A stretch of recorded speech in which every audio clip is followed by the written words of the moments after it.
shorter reading of Mark's Passion. I'm reading from the New English Bible, chapter 15, Mark chapter 15, verse 1 to 39. The Holy Gospel of our Lord Jesus Christ according to St. Mark.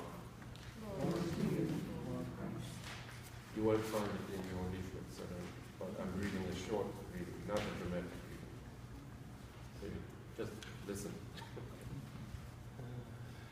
As soon as the morning came, the chief priests, having made their plan with the elders and lawyers in full council, put Jesus in chains. Then they led him away and handed him over to Pilate. Pilate asked him, "Are you the king of the Jews?"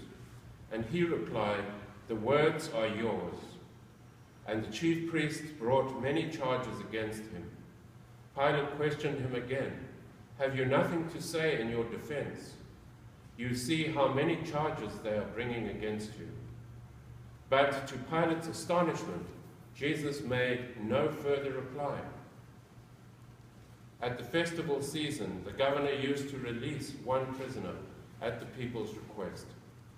As it happened, the man known as Barabbas was then in custody with the rebels who had committed murder in the rising.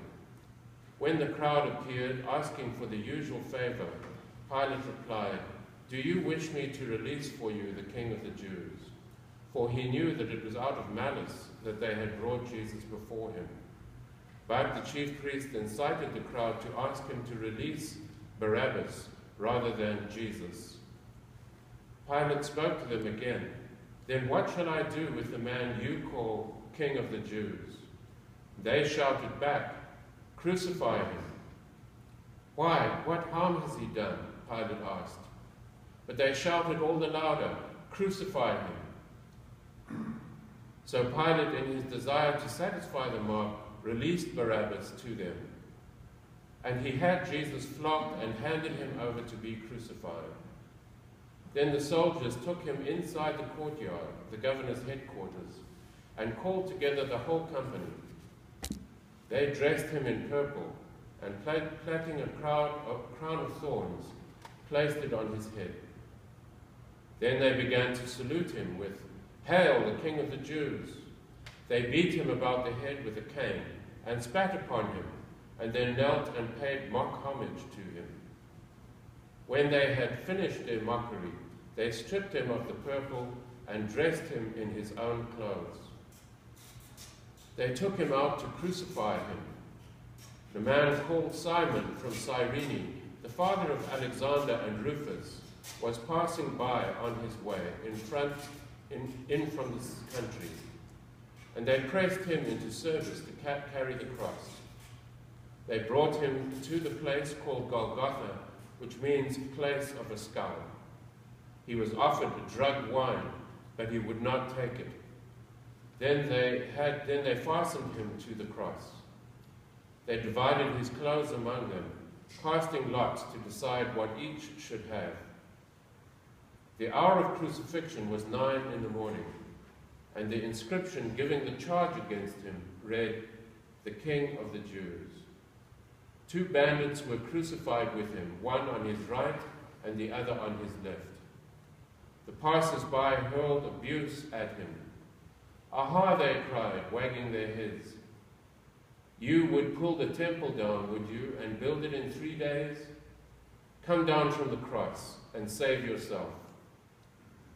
So too the chief priests and the lawyers jested with one another. "He saved others," they said, "but he cannot save himself. Let the Messiah, the King of Israel, come down now from the cross. If we see that, we shall believe." Even those who were crucified with him taunted him.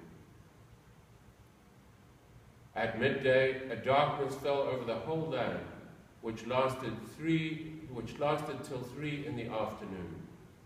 And at 3, Jesus cried aloud, "Eli, Eli, lema sabachthani," which means, my God, why hast thou forsaken me?"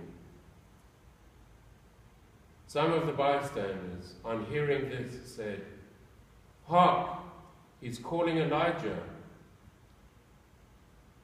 a man ran and soaked a sponge in sour wine and held it to his lips on the end of a cane. "Let us see," he said, "if Elijah will come to take him down."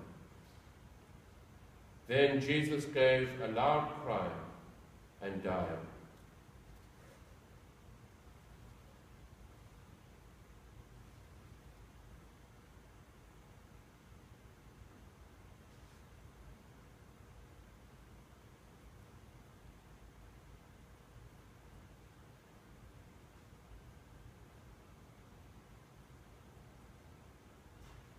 Then Jesus gave a loud cry and died, and the curtain of the temple was torn in two from top to bottom.